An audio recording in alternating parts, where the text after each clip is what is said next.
আজকে আমাদের কই মাছের বাচ্চা ছেড়েছি প্রায় 11 দিন আজকে নিয়ে।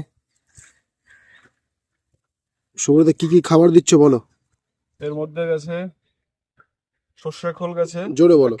1 কিলো সর্ষের খোল আছে, 500 আছে বাদাম খোল, 500 আছে টাইগার পাউডার, 400 আছে আটা, 200 আছে ময়দা। আর সর্ষের খোল বাদাম খোল যেটা আছে ওটা 2 দিনের পছন্দের জিনিস। এটা আজকে ভালো করে মিক্সার করে দেওয়া হবে। যত মিক্সার করো তত ভালো হবে। এটা পুরো কোনো দানা যেন না থাকে, দানা এখনো 2-1টা আছে, এগুলো দানা পরিষ্কার ঘেটে তারপর দিতে হবে।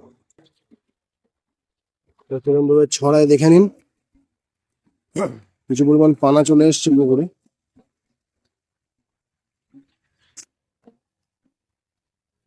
আর মোটামুটি হয়ে গেছে, এবার দিয়ে দেবো।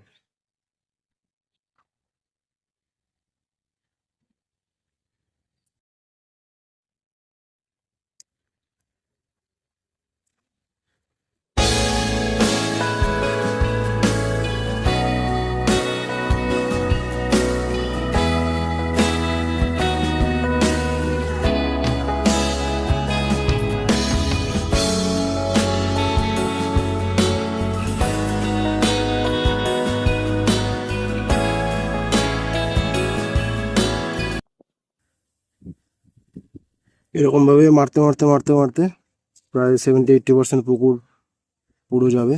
আবার জল মেশাবে, আবার পাতলা করবে, আবার মারবে। দেখতে থাকুন আজকে 11 দিনের আপডেট। এরপরে আবার আমরা 20-21 দিনের আপডেট দেবো। সঙ্গে থাকুন, সাবস্ক্রাইব করে একটা লাইক করে দেবেন ভিডিওটাকে। ধন্যবাদ।